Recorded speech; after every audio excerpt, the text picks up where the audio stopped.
Inilah Injil Yesus Kristus menurut Yohanes pasal yang ketiga, ayat yang pertama hingga ayat yang ke-17.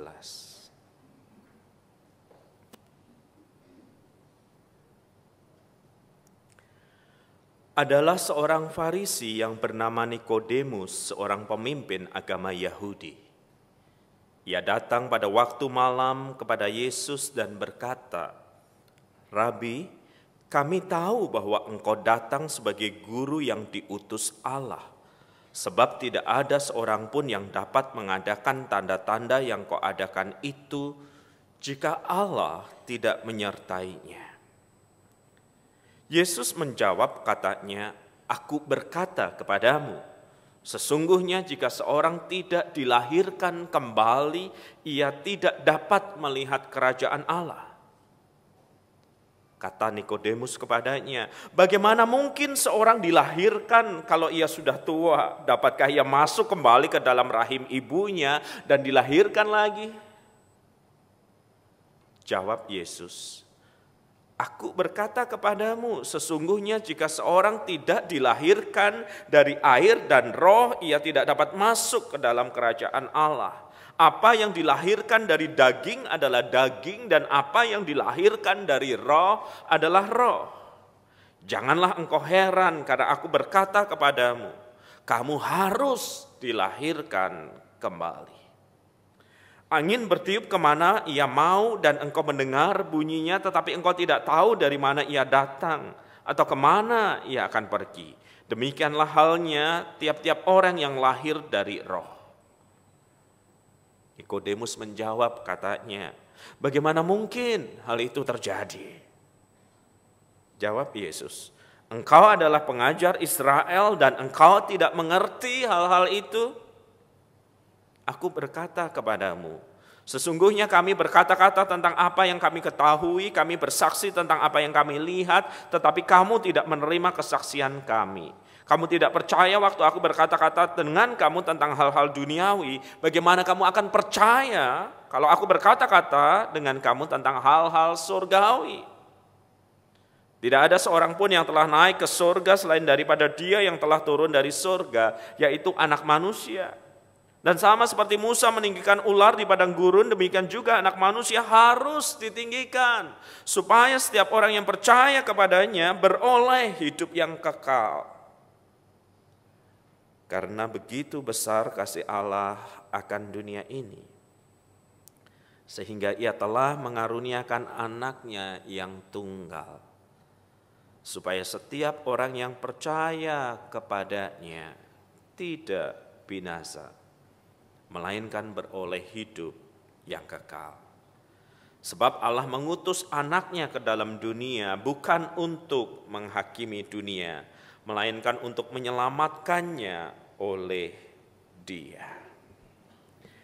Demikianlah Injil Yesus Kristus. Berbahagialah mereka yang mendengarkan firman Allah dan yang memeliharanya.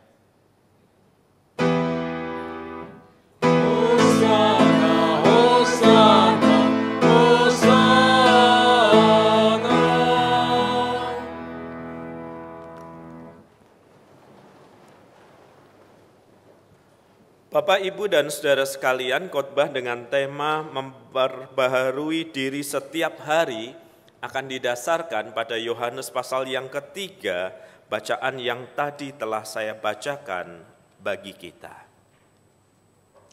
Suatu kali ketika anak kami yang pertama berusia kurang lebih 5 tahun, ketika hendak berangkat ke sekolah, saya memperhatikannya sedang mencoba menggunakan kemeja seragam sekolah. Saya bertanya kepadanya, "Bisa nggak, Nak? Atau perlu Papa bantuin?" Pertanyaan yang segera ditanggapi dengan jawaban yang sangat lugas. "Bisa, Pak, aku sudah besar, bukan anak-anak lagi." Maka ketika dia menjawab itu, saya melangkahkan kaki menuju ke kamar mandi. Saya sudah bersiap untuk mandi, membuka pakaian saya, dan tiba-tiba terdengar suara teriakan anak saya dari luar kamar mandi.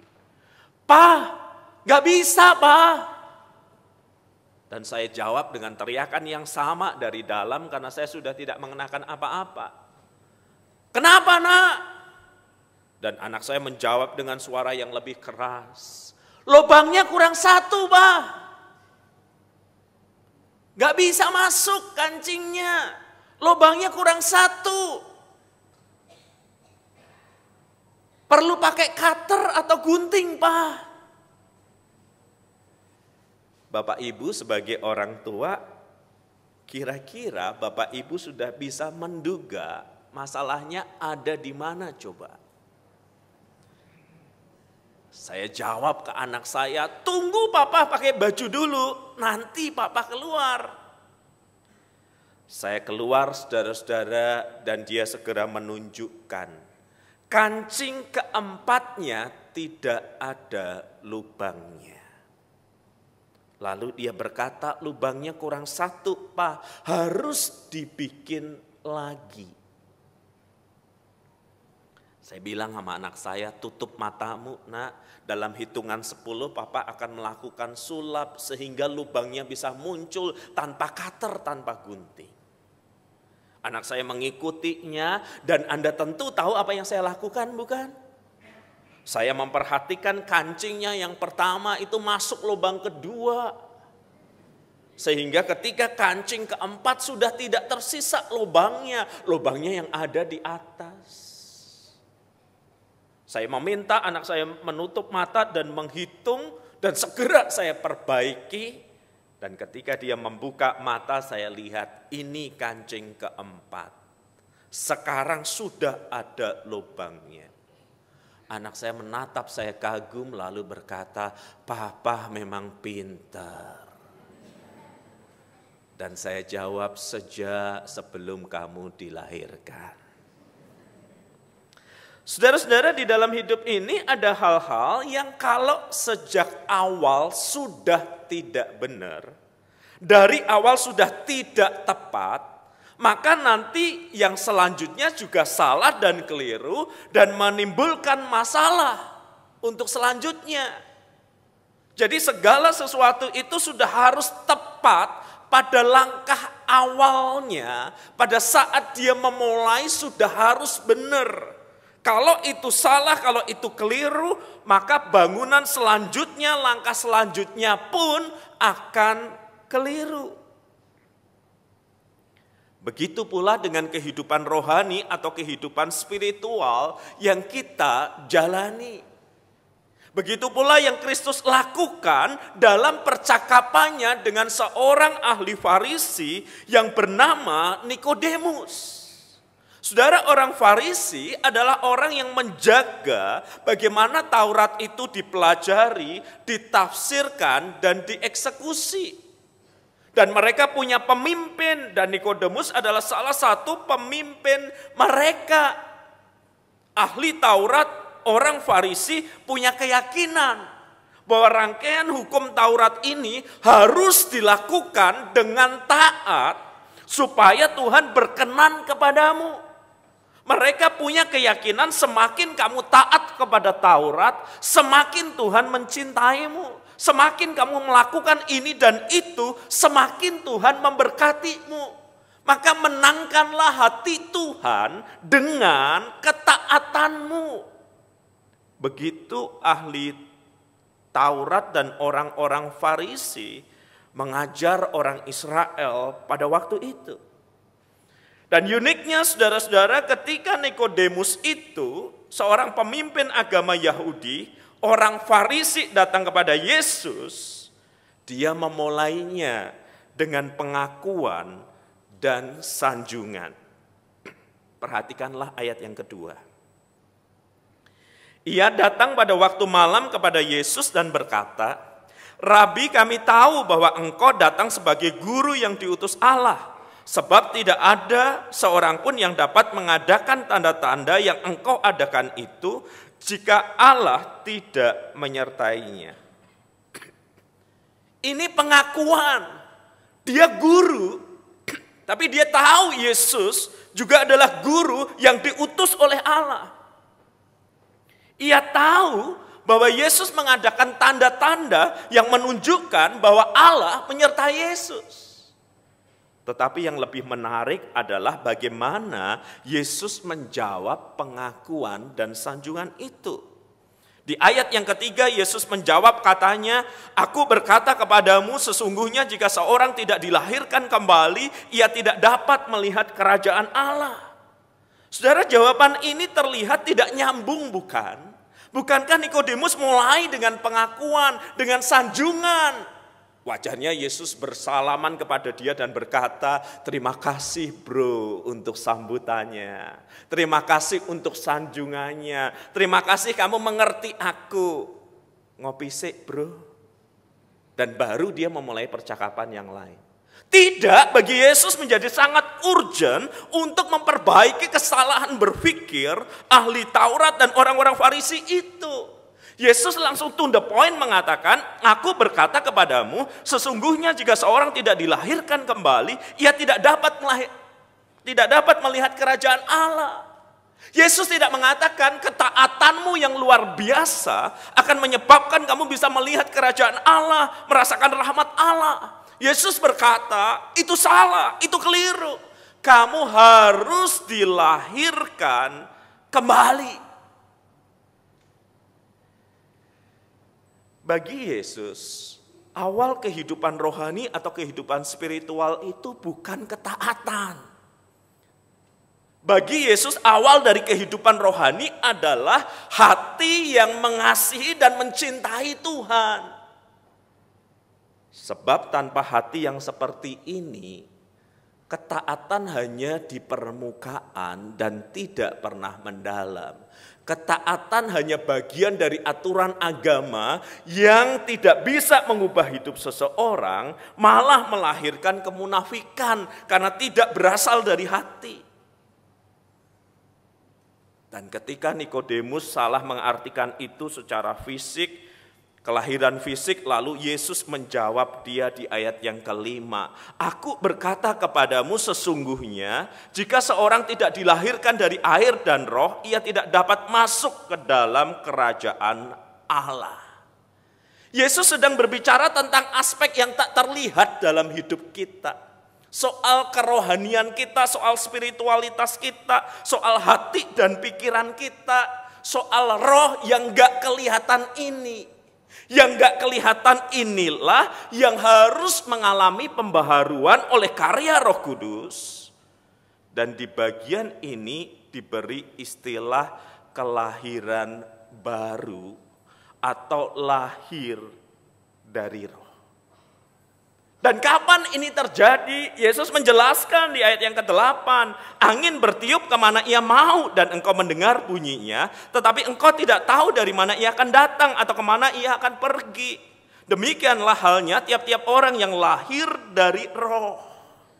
Yesus itu sedang menjelaskan perubahan itu tidak boleh pada level hanya performa, ketaatan, tetapi hati yang perlu diubah. Dan ketika Roh Kudus menjamah hati seseorang, maka orang itu akan dipenuhi kesadaran akan kasih Kristus dan hidupnya akan dipersembahkan kepada Kristus.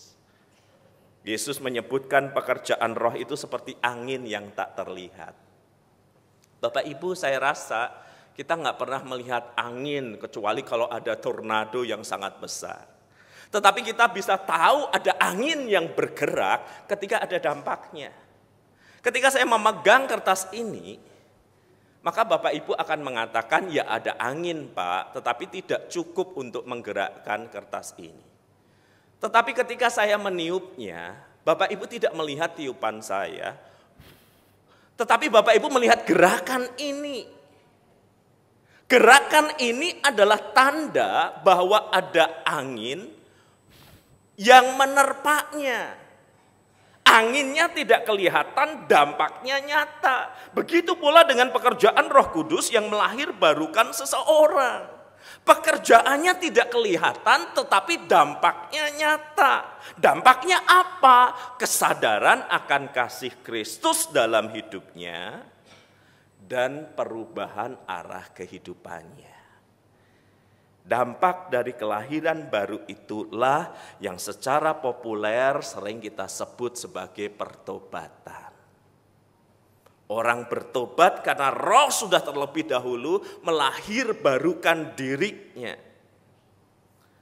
Beberapa orang ingat sampai tanggal dan jamnya. Saya ingat Pak WP, waktu itu KKR-nya Bapak ini, hidup saya berdosa ketika dijelaskan tentang salib Kristus, saya nangis. Saya menyadari kasih Tuhan itu besar dan saya menyerahkan hidup saya. Pada hari Selasa tanggal 13 Februari jam 20.50 detik ke 47. Sebagian orang mengalami kayak begitu. Tetapi bagi sebagian orang yang besar dari keluarga Kristen, menjalani proses gerejawi dengan baik mulai dari sekolah minggu, remaja, pemuda. Tahu-tahu saja muncul kerinduan untuk mengikrarkan imannya, sidi, ataupun yang lainnya. Dan roh itu telah melahirbarukan dia. Dia tidak tahu pasti kapan waktunya. Tetapi yang saya tahu, saya mencintai Yesus dan menyerahkan hidup saya kepadanya. Ada yang tahu pasti kapan dia bertobat. Hasil dari pekerjaan Roh Kudus yang melahirbarukan. Ada yang nggak pernah pakai deklarasi-deklarasian semacam itu. Tetapi dia mengasihi dan mencintai Tuhan. Saudara-saudara, kalau saya nanya di konseling sebelum pernikahan, saya nanya. Jadi kalian berdua, kapan jadiannya? Kalau saya tanya kepada anak-anak zaman now, jawabannya ajaib-ajaib. Saya ingat waktunya Pak. Waktu itu 14 Februari, di rooftop. Ya, di rooftop. Dan saya baru kaget, loh ternyata kok yang datang cuma saya berdua. Ketika kami duduk ada yang main pakai biola. Ketika ada yang main pakai biola, datang teman-teman saya. Terus di hadapan teman-teman saya dia mengungkapkan perasaannya. Aku mencintaimu, kamu mencintaiku enggak? Ada pertanyaan, diam dianggap setuju. Wah, saya terharu untuk momen itu Pak, direkam teman saya. Kami jadian saat itu. Ya, jadiannya anak zaman now kayak gitu ya. Tapi daya tahannya belum tentu seheboh itu kan. Saya suatu kali juga memimpin ibadah pengucapan syukur 60 tahun pernikahan. Dengan orang yang sama loh ya. Saya bilang apa enggak bosen toh tante? Oh apa enggak bosen ta? Nah di dalam sesi yang dilihat jemaat saya nanya. Jadi sebenarnya om dan tante ini kapan jadian? Mereka bengong. Maksudnya Pak? Menikahnya? Bukan, sebelum menikah kan ada jadiannya dulu. Jawabannya apa? Dulu enggak pakai gitu-gituan Pak. Tahu-tahu dia datang lamar, saya setuju, dia kelihatannya baik, ya sudah kami jalani 60 tahun.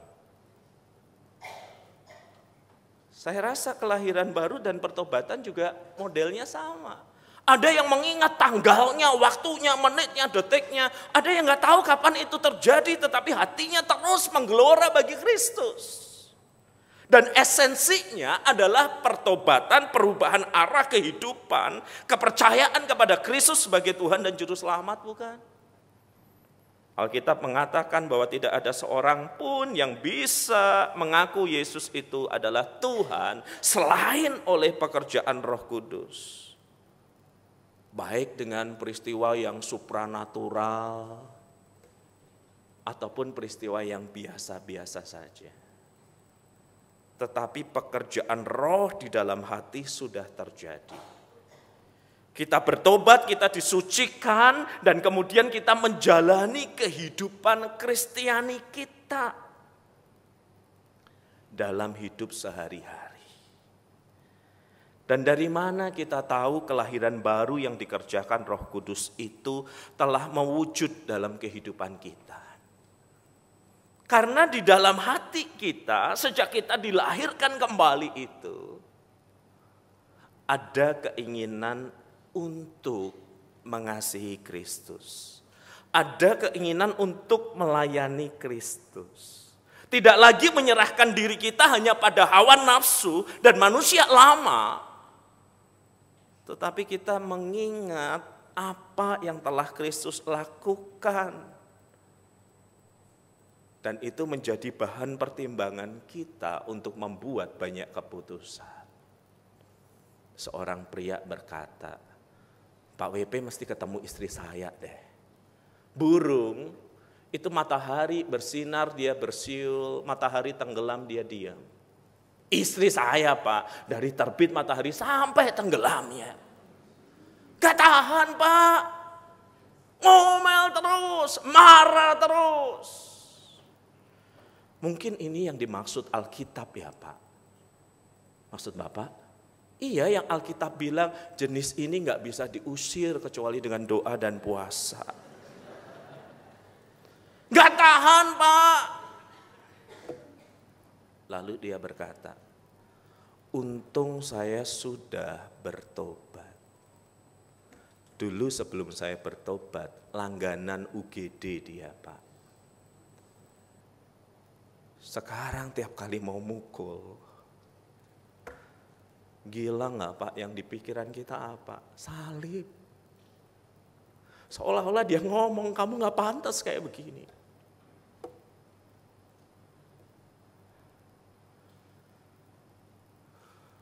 Pak WP mesti ketemu suami saya deh Pak. Beneran tuh orang nyakitin hati banget. Udah berapa perempuan datang hamil dan lapor itu perbuatan suami saya. Kalau ngikutin saya sendiri. Udah tak putusin dari dulu Pak. Dan kalau saya mau balas dengan orang lain. Di sini nih loh Pak. Terngiang. Ampunilah musuhmu, berdoalah untuk orang yang menganiaya kamu. Saudara, orang yang telah dilahir barukan oleh Roh Kudus, sudah mengalami perubahan di dalam hidupnya, dia tidak sempurna. Dia bergumul dengan salah dan dosa, tetapi sekarang di dalam hidupnya masuk variabel yang lain, Kristus dan kehendaknya. Dan itu yang menjaga, itu yang mengawal hatinya. Tidak selalu dia bisa taati suara itu, tetapi kini suara itu menggelisahkannya. Pantaskah kamu menyimpan dendam ketika firman-Ku mengajarimu tentang pengampunan? Pantaskah kamu berkata kotor ketika darah-Ku sudah menyucikan dan menebus hidupmu? Saya yakin Anda pernah digelisahkan dengan pertanyaan-pertanyaan seperti ini kan? Sampai seseorang pernah bilang, lebih enak dulu Pak, masalah pecat, masalah hajar, masalah habisin. Sekarang saya kok melakukan itu Pak, di sini nggak tenang. Saya bilang bersyukurlah di sini nggak tenang, sebab ketika suara Roh Kudus itu tidak diikuti, makin lama kita makin kehilangan kepekaan. Dan kandaslah iman kita. Saudara, dari mana kita tahu kelahiran yang baru itu telah mewujud dalam kehidupan yang baru di dalam hidup kita? Walaupun kita tidak sempurna, Ia memberikan kepada kita kesadaran akan dosa. Nggak pantas kami melakukan ini sebelum menikah Pak. Lu kok diulangi? Manusia lemah. Tetapi saya selalu ngerasa bersalah di sini. Ya keluarlah dari situ. Paulus pernah mengatakan bahwa di dalam pelayanannya satu hal itu yang dia ingin lihat. Hai anak-anakku, karena kamu aku menderita sakit bersalin lagi sampai rupa Kristus menjadi nyata di dalam kamu. Jelas maksudnya. Karakter, sabda dan perkataan Kristus dirindukan firman Allah mewujud di dalam hidup kita yang gak sempurna ini. Orang melihat Yesus, orang teringat perkataan Yesus, orang teringat hidup Yesus ketika melihat kita. Selesai ibadah, seorang anggota jemaat menemui saya, seorang ibu-ibu. Lalu dia datang dengan pertanyaan sederhana, Pak WP tahu nggak SMA yang berasrama? Saya sering salah berasmara. Berasrama di Jawa Tengah. Saya bilang tahu Bu, saya kan lahir dan besar di Semarang, saya ngerti lah ada sekolah ini yang saya rekomendasikan kalau ibu mau. Tetapi pertanyaannya adalah siapa yang mau ibu masukkan ke sekolah itu? Dia menjawab, ya anak saya Pak. Loh, saya ini 18 tahun di jemaat yang sama, saudara-saudara. Saya tahu anak si ibu itu udah kuliah, sebagian udah kerja. Lalu saya tanya, anak yang mana Bu? Lalu dia bilang, anak saya Pak. Oh, ibu ngangkat anak. Baguslah itu. Bukan, anak saya. Loh, Bapak udah meninggal, ibu punya anak sama siapa? Dan usia ibu pun sudah melewati masa di mana bisa melahirkan.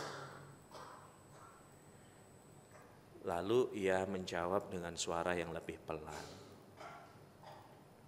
Yang mau saya sekolahkan, anak almarhum suami saya dengan selingkuhannya. Saudara, kalau di sinetron Indonesia ya, jawaban kayak begitu ya, itu di zoom in, lalu si ibu ngomong, yang mau saya sekolahkan adalah anak suami saya almarhum dengan selingkuhannya. Zoom in ke saya bilang, apa? Terus piring jatuh, mobil ngerem mendadak.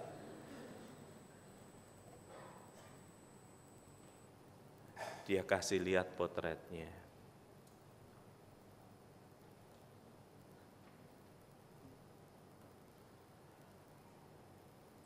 Kekuatan apa yang bisa menyebabkan seorang perempuan bersedia merawat, bersedia menyekolahkan, memikirkan yang terbaik untuk anak dari musuh atau lawannya?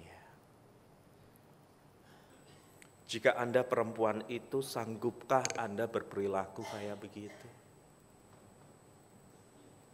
Si ibu kemudian menjelaskan, dia nggak diurus Pak oleh ibunya. Barangkali hamil itu pun juga supaya ikatannya dengan suami saya almarhum tetap ada. Sejak kecil sering dititipkan ke saya sama suami saya karena nggak diurus oleh mamanya. Awal dari kecil saya ngelihat ya saya benci, saya marah. Tapi saya juga gelisah. Saya ini anak Tuhan, pantaskah sikap saya? Jadi saya tanya, apa yang membuat ibu bisa mengasihi dan sedemikian peduli kayak begini? Dia bilang, bagaimana mungkin saya tidak mengampuni dia, Pak? Bagaimana mungkin saya tidak mengasihi dan merawat dia? Tiap kali ke gereja, setiap duduk di rumah, saya ngelihat salib itu. Kalau Bapak nanya apa yang membuat saya bisa mengasihi seperti itu, Yesus. Dia mengasihi saya, mosok saya nggak mau melakukan apa yang menjadi kehendaknya.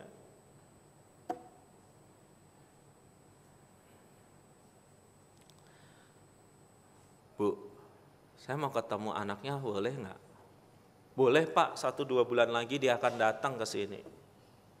Datang saudara-saudara, 1 bulan kemudian saudara-saudara ya, dia dan 3 anaknya dan anak ini, putih gelap.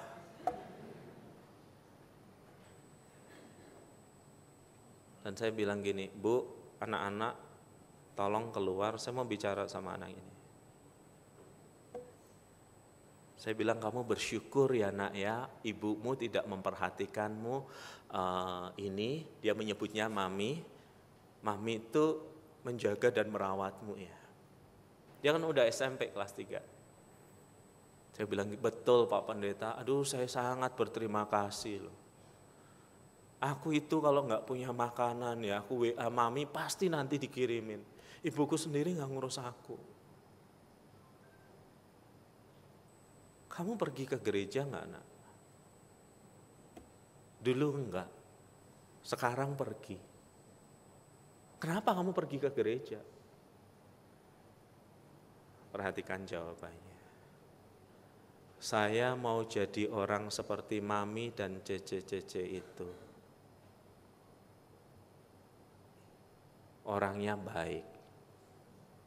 Dan saya tahu mereka baik karena mereka orang Kristen. Murid Yesus. Saya nggak mau jadi kayak ibu saya. Saya mau jadi kayak Mami sama Cece-Cece itu.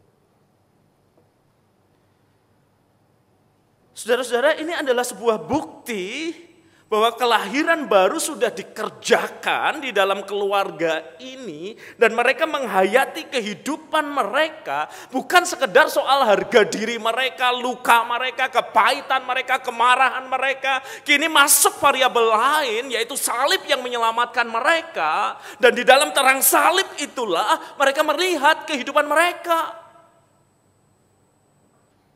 Dan itu yang harusnya terjadi dan menjadi bukti ketika orang telah dilahirkan kembali dan menjalani hidup kristianinya. Yang mengedepan adalah salib, yang diangkat tinggi adalah salib. Bukan perkataan seperti ini. Ya, saya tahu saya Kristen, Pak, tetapi di daerah saya perbuatan kayak gini nggak bisa dimaafkan. Darahmu lebih kental dari darah Kristus. Salah. Engkau tidak pernah ditebus oleh darah adatmu itu. Engkau ditebus oleh darah Kristus itu. Dan tidak boleh kamu berkata, Anda dan saya berkata, tetapi perasaan saya sakit dan terluka, Pak. Jenis yang lain saya bisa memaafkan, ini saya nggak bisa. Engkau tidak boleh mengangkat perasaanmu lebih tinggi daripada salib itu. Sebab bukan perasaanmu yang menebus dosamu, tetapi salib itu. Ini dendam, Pak. Nggak bisa, nggak harus dibalaskan. Kalau nggak dibalaskan, saya nggak tenang, hidup saya nggak sejahtera. Ketika kita berkata seperti itu, kita mengangkat dendam kita. Dan kita merendahkan salib yang telah menebus dosa kita. Padahal kita tidak pernah ditebus oleh dendam kita, bukan. Orang yang telah dilahir barukan, hatinya diarahkan oleh Roh Kudus kepada Kristus dan kehendaknya. Dia tidak sempurna, dia bisa jatuh dalam dosa lagi.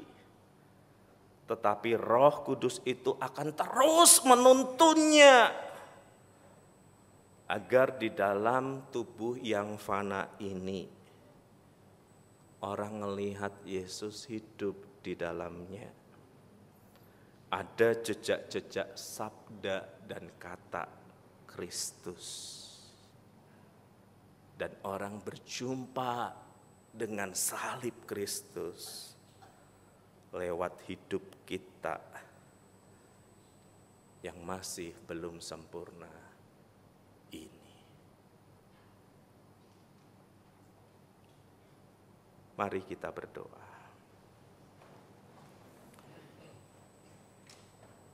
Sekian lama kami beribadah, sekian lama kami mengikuti-Mu ya Kristus, sekian lama kami melayani-Mu. Namun apakah itu hanya penampilan yang luar saja? Atau itu adalah sebuah kehidupan yang telah dilahirbarukan oleh Roh Kudus. Hidup yang membawa salib Kristus itu. Hidup yang tidak menyerah pada hawa nafsu, luka, kemarahan. Hidup yang mengangkat salib itu tinggi-tinggi. Dan menundukkan semua luka, kemarahan, sakit hati, dan dendam pada kaki salib itu. Sehingga Kristus nampak di dalam tubuh kami yang tidak sempurna ini. Sehingga oleh merasakan dan melihat kehadiran Kristus di dalam diri kami. Mari Roh Kudus jamah hati dan pikiran kami. Arahkan kami terus-menerus pada salib Kristus